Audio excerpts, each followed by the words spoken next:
So I'm here today with Tracy Kendel from Fairway Divorce, and I thought I would ask her to come on out and talk about a common topic nowadays of divorce. And what I often see through a divorce is when the division of assets are happening, one spouse gets the house and another spouse is entitled to the pension.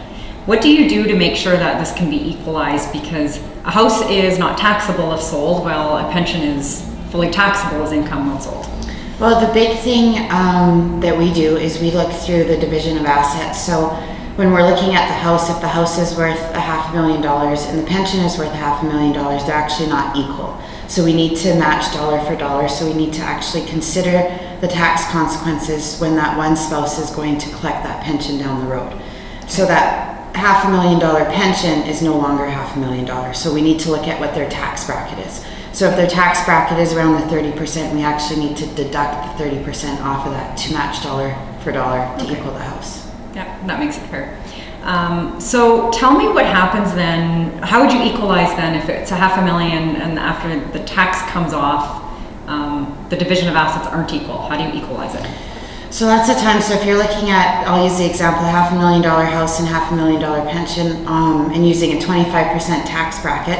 So now we're looking at a pension worth $375,000 versus a $500,000 home. So we need to balance it out. So that's when the one spouse keeping the home is going to remortgage their home in order to pay out the other spouse to compensate it, so we have an equal division of property. Okay, so now I see another challenge. What if that spouse can't get lending for the mortgage to pay the other spouse out? Then we can't do it that way. So the one thing with our process is we want to make sure that spouse that wants to keep the home is pre-approved to keep the home. Oh, okay. Yeah. So often we send our clients out to get pre-approval. They come back, yes, they can keep the home. These are the terms, this is their conditions, and then we try to meet that. And then so that spouse would refinance their home, paying the other spouse who is keeping the pension out their equal division of property. Okay, so now I'm thinking about other things. So then on a financial planning concept, when you work with your clients, do you start thinking about, can they even afford a mortgage now and a mortgage payment? Do you get that detailed when you're doing your planning? Sometimes we do. When we're talking spousal support or child support, we want to make sure that the one spouse isn't going to be house poor. So we will give them a balance sheet type thing, you know, what is your gas per month, your bills, your childcare expenses, you know, kids' daily activities expenses, to see if they actually can afford the house. So they might be pre-approved to keep the home, but you know, their monthly budget doesn't really allow them to do it. So we don't want to encourage a client to keep the home because they want to keep the home. That's what they've known in the past. So we want to encourage them, you know, start fresh with a budget that works for you. Yeah. I bet they try to keep the home because of the emotional impact to the family and the kids that lots of times we use, you know, the reason my kids grew up in this home, my kids are used to this home, we're in the same community as the school, so that's when we encourage them to work with, you know, a realtor that we work with, shop around, see what else is in that area, see what else you can afford. At the end of the day, it is only 4 walls, and so we want to make sure that we're removing that emotional decision making from the client. Okay, so let's summarize, I guess, some of the big key areas that you're considering when you meet with your clients to negotiate and figure out the division of assets. I guess summarize for everybody what the key things you're looking at. Like the key things in what exists? Yeah, I guess. So we want to look at all their assets, all their pre-tax assets, so all their investments, and then all their liabilities. So we want to take that, basically bring it all together into one pile and have each spouse walk away with equal net worth. And so when the balance sheet outlines, you know, this is what spouse A wants to keep, this is what spouse B wants to keep, and it doesn't equal, it essentially works as a puzzle. So then we need to start moving the pieces around in order for it to balance out.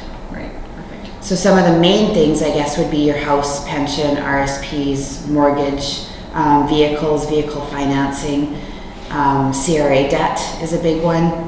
Student loan debt we need to consider. So there's different things on that level that we would want to make sure are on the balance sheet. Okay. I want to shift topics because I often find when someone's considering a separation or divorce, they don't always take the first necessary steps that they should take before, I guess, starting their process of a divorce. What are some of the initial steps that a person needs to do?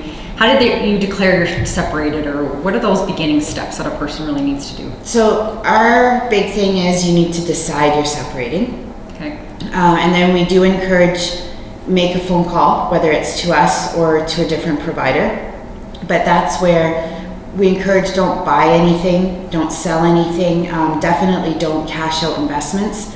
Lots of people will want to go balance out their investments or start cashing them out. Yeah. There is ways to avoid the tax. And so when we're doing the division of property, that's when we will outline the investments for one, where there's spouse-to-spouse transfer, so we're not triggering tax consequences. Right. Or we encourage, don't buy a home until you have a separation agreement. Don't put an offer on a home. Chances are you're not going to get approved until that separation agreement is done. Right. So we encourage, don't make the big steps, it's small steps, and it needs to be done step by step in order to have a complete agreement. Okay, so their first call would be to someone like yourself to... Right, you'd phone us to book in, okay. And we do the free hour consultation, see if we're a good fit for you, and then we would start the process from there. Right, okay, good.